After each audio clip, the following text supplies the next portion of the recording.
నమస్కారం. ఈ వీడియోకి అందరికి స్వాగతం. ఈ వీడియోలో మనం లాగిన్ ఫ్లో అనేది తెలుసుకుందాం. సరేనా? లాగిన్ అయ్యేటప్పుడు మనం ఆల్రెడీ యూజర్‌ని క్రియేట్ చేసాం కిందటి వీడియోలో. ఇప్పుడు లాగిన్ ఎలా అవుతామనేది చూద్దాం.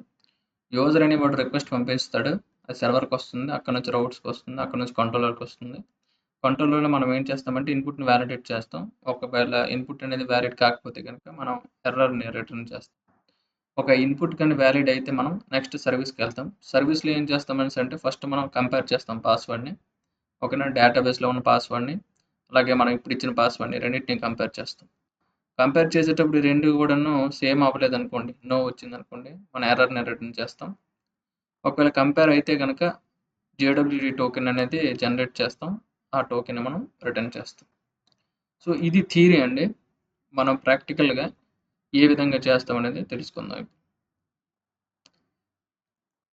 నేను ప్రాక్టికల్‌గా చూపించడం కోసం నేను డీబగ్ మోడ్‌లో నా సర్వర్‌ని రన్ చేస్తున్నాను. అన్నిటి దగ్గర కూడాను బ్రేక్ పాయింట్స్ అనేవి పెట్టాను. ఓకేనా? సో, ఇప్పుడు నా సర్వర్ అనేది 5000 పోర్ట్‌లో రన్ అవుతుంది. మాంగోడీబీ కనెక్ట్ అయ్యి ఉంది. ఇక్కడ మనం చూసుకున్నట్లయితే ఏదైతే మనం ఒక యూజర్ నేమ్, పాస్వర్డ్ ఏదైతే క్రియేట్ చేసామో దాన్ని యూజ్ చేసుకున్నాం ఈమెయిల్ పాస్వర్డ్. ఓకేనా? ఇక్కడ చూడండి లాగిన్ అని మనకి రౌట్ అనేది ఉందన్నమాట. ఈ రౌట్‌ని మనం క్లిక్ చేస్తాం. సో, ఇక్కడ యూజర్ అనేవాడు రిక్వెస్ట్ సెండ్ చేశాడు. ఇక్కడ మీరు చూసుకున్నట్లయితే ఆ రౌట్ నుంచి మనకి కంట్రోలర్ ఫైల్‌లోకి వచ్చిందండి ఇది. ఆత్ కంట్రోలర్. ఓకేనా? కంట్రోలర్ ఫైల్‌లోకి వచ్చింది. ఫస్ట్ మనం రిక్వెస్ట్ బాడీ నుంచి ఈమెయిల్ పాస్వర్డ్ మనం ఇచ్చిన ఈమెయిల్ పాస్వర్డ్‌ని మనం ఏం చేసామంటే డీస్ట్రక్చరింగ్ ద్వారా వాటిని మనం పట్టుకున్నాం ఫస్ట్. ఫస్ట్ మనం ఇన్‌పుట్‌ని వాలిడేట్ చేసుకుంటున్నాం. ఈమెయిల్ పాస్వర్డ్ ఉన్నాయా లేవా అని. ఓకేనా? చేసుకున్న తర్వాత ఈ 2 మనకున్నాయి. ఈమెయిల్ ఉంది, పాస్వర్డ్ ఉంది. ఇక్కడ మీరు చూడొచ్చు. ఈమెయిల్ ఇది, పాస్వర్డ్ ఇది. ఓకేనా? ఇప్పుడు చూసుకున్నట్లయితే ఈ 2 ఉన్నాయి కాబట్టి నెక్స్ట్ ఏమవుతుందంటే లాగిన్‌లోకి వెళ్తుంది. సర్వీస్‌లో లాగిన్ డాట్ యూజర్ సర్వీస్‌లో లాగిన్ డాట్ యూజర్ అనే ఫంక్షన్ ఉంది. దానికి వెళ్తుంది. నెక్స్ట్ నేను క్లిక్ చేశాను. ఇక్కడ చూడండి లాగిన్ డాట్ యూజర్ అనే ఫంక్షన్‌కి మనం వచ్చాం. ఇక్కడ ఈమెయిల్ పాస్వర్డ్ ఇచ్చాం. ఇప్పుడు మనం ఏం చేస్తామంటే ఇక్కడ చూడండి. ఇది డేటాబేస్ ఆపరేషన్ అండి. ఫైండ్ వన్ అనేది మనం ఈమెయిల్‌తో ఒక రికార్డ్‌ని పట్టుకుంటున్నాము. ఆ రికార్డ్‌లో మనం పాస్వర్డ్‌ని గ్రహిస్తున్నాం. పాస్వర్డ్‌ని పర్టిక్యులర్‌గా తీసుకుంటున్నాం. ఇప్పుడు మనం తీసుకున్న దాంట్లో యూజర్ అనేది గాని ఉంటే గనక ఒకవేళ లేకపోతే గనక ఈ ఈమెయిల్‌తో గాని యూజర్ అనేవాడు ఎగ్జిస్ట్ అవ్వకపోతే గనక ఈమెయిల్ ఇన్వాలిడ్ ఈమెయిల్ పాస్వర్డ్ అని ఇచ్చేస్తాం. ఒకవేళ ఉంటే ఓకేనా?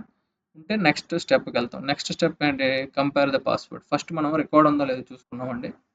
ఇక్కడ చూడండి ఇది వేరు. ఇది ఇంకొక అడిషనల్ స్టెప్ అనుకోవచ్చు మీరు. ఫస్ట్ రికార్డ్ ఉందో లేదో చూసుకున్నాం. రికార్డ్ లేని పక్షంలో మనం ఇక్కడ సింపుల్‌గా యూజర్ నాట్ ఎగ్జిస్టెడ్ అని కూడా ఇవ్వచ్చు. యూజర్ నాట్ ఎగ్జిస్టెడ్ అని కూడా ఇవ్వచ్చు. ఒకవేళ ఇప్పుడు మనకి యూజర్ అనేది ఉంది కాబట్టి ఇప్పుడు ఏం చేస్తామంటే కంపేర్ చేస్తాం. ఈ కంపేర్ చేసేది కూడాను నేను సేమ్ మన డేటాబేస్ ఆపరేషన్ అన్ని మోడల్స్‌లో రాస్తామని చెప్పాం కదా! నేను మోడల్‌లో రాశాను. ఇంతకుముందు మీరు చూసారు. ఇది హుక్. దాని కింద మెథడ్స్‌లో కంపేర్ పాస్వర్డ్ అనేది రాసాం. మనం ఇచ్చిన ప్లెయిన్ పాస్వర్డ్ ఇది. ఇది బైక్రిప్ట్‌లో కంపేర్ అనే మెథడ్ ఉంటుంది. మనం ఇచ్చిన ప్లెయిన్ పాస్వర్డ్‌ని ఆల్రెడీ డేటాబేస్‌లో ఈ పర్టిక్యులర్ రికార్డ్ దగ్గర ఉన్న ఈ పాస్వర్డ్‌ని ఈ రెండింటిని కంపేర్ చేసుకుంటది.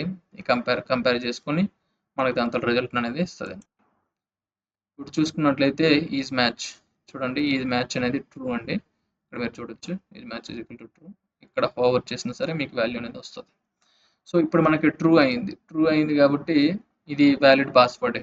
సో, ఇన్వాలిడ్ అనేది కాదు. ఒకవేళ ఇన్వాలిడ్ అయితే గనుక ఈఫ్ కండిషన్‌లోకెళ్ళి ఇన్వాలిడ్ పాస్వర్డ్ వస్తది. Status code 401 with is unauthorized. Okay.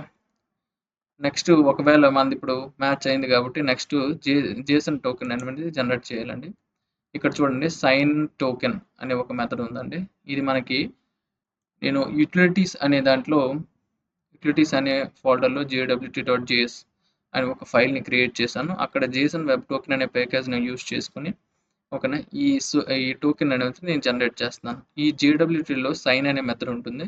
ఇది పేలోడ్‌ని తీసుకుంటది. సీక్రెట్‌ని తీసుకుంటది. ఈ సీక్రెట్ చూడండి మనకి కాన్ఫిగరేషన్ ఫైల్‌లో ఉంటదండి. సీక్రెట్ ఎప్పుడు కూడాను. ఇక్కడ చూసినట్టయితే చూడండి process.env.jwt మనం ఇక్కడ ఇవ్వచ్చు. ఇన్ ప్రొడక్షన్ ఎన్విరాన్మెంట్‌లో ఏం చేస్తారంటే ఈ సీక్రెట్స్ అన్నీ కూడా వాల్ట్స్‌లో గాని, లేదంటే మనం ఏడబ్ల్యూఎస్ గాని యూజ్ చేస్తే కేఎంఎస్ ఈ మేనేజ్మెంట్ సర్వీస్‌లో గాని స్టోర్ చేసుకుంటారండి. స్టోర్ చేసుకొని అక్కడి నుంచి తీసుకుంటారు. ఈ జేడబ్ల్యూటీ, ఈ టోకెన్స్ ఇవన్నీ కూడాను కోడ్‌లో ఇవ్వడం అనేది బెస్ట్ ప్రాక్టీస్ కానే కాదు. ఇప్పుడు కూడాను కొంచెంలో కొంచెం బెస్ట్ ప్రాక్టీస్ అని చెప్పొచ్చు. నేను కాన్ఫిగరేషన్ ఫైల్‌లో ఇచ్చాను. ఎన్విరాన్మెంట్ వేరియబుల్స్ నుంచి నేను తీసుకుంటున్నాను. ఓకేనా? ఇది పర్లేదు కొంతవరకు. కానీ రియల్ టైమ్‌లో మనమైతే వాల్ట్‌లో పెట్టుకుంటాం. వాల్ట్ నుంచే రీడ్ చేసుకుంటాం. ఓకే. ఇప్పుడు మనం బ్యాక్‌కొచ్చేద్దాం. చూడండి ఈ విధంగా మనం టోకెన్‌ని జనరేట్ చేస్తాం. ఇక్కడ ఎక్స్‌పైర్ సీన్ అని ఉందో చూడండి. ఇప్పుడు జనరల్‌గా నేను 7 డేస్ అని ఇచ్చేసాను. ఇన్ జనరల్‌గా మనము బ్యాంకింగ్ అప్లికేషన్స్ గానీ, ఇతరత్ర అప్లికేషన్ చేసేటప్పుడు 30 మినిట్స్, 10 మినిట్స్, 1 అవర్ కూడా ఇస్తారండి.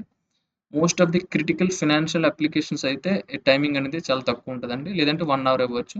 మామూలు జనరల్ అప్లికేషన్‌తో 7 డేస్ ఇచ్చేస్తాం. దట్ పెద్ద విషయం ఏం కాదు. ఎందుకంటే ఎంటర్‌టైన్‌మెంట్ అప్లికేషన్స్‌లో మనకి పేమెంట్స్‌కి సంబంధించి ఏమి ఉండవు కాబట్టి పర్లేదు. ఓకే. సో, ఇక్కడికొచ్చిన తర్వాత మనం ఇక్కడ టోకెన్‌ని ఇక్కడ నుంచి రిటర్న్ చేస్తామండి. సరేనా? ఈ విధంగా టోకెన్ రిటర్న్ చేసిన తర్వాత ఇక్కడ చూడండి మళ్ళీ కంట్రోలర్‌కి వచ్చేసాము. మనకి డేటా అనేది వచ్చింది. డేటాలో చూసుకున్నట్లయితే మీకు టోకెన్ అని ఉంది. యూజర్ తాలూకు డేటా కూడా మనకుందనమాట. సో, దీన్ని మనం అనుకున్న స్ట్రక్చర్ సక్సెస్, మెసేజ్, డేటా దీని పరంగా మనం బయటికిస్తాం. ఈ విధంగా అయిన తర్వాత మనకి రిటర్న్ అవుతుంది. రిటర్న్ అయ్యి మనకి ఇక్కడ వాల్యూ వస్తదనమాట. సక్సెస్ ట్రూ, లాగిన్ సక్సెస్‌ఫుల్ ఇది చూడండి ఇది మనకి టోకెన్. సో, మనం ఈ టోకెన్‌ని యూజ్ చేసుకొని ప్రతిసారి అథెంటికేషన్ చేస్తాం. మిగతా ఏపీఐస్ అన్నిటిని కూడాను దీని ద్వారా మనం ఏం చేస్తామంటే ప్రొటెక్ట్ చేస్తాం. ఓకేనా? ఇది లాగిన్ ఫ్లో అండి. ఓకేనా? Thank you for listening.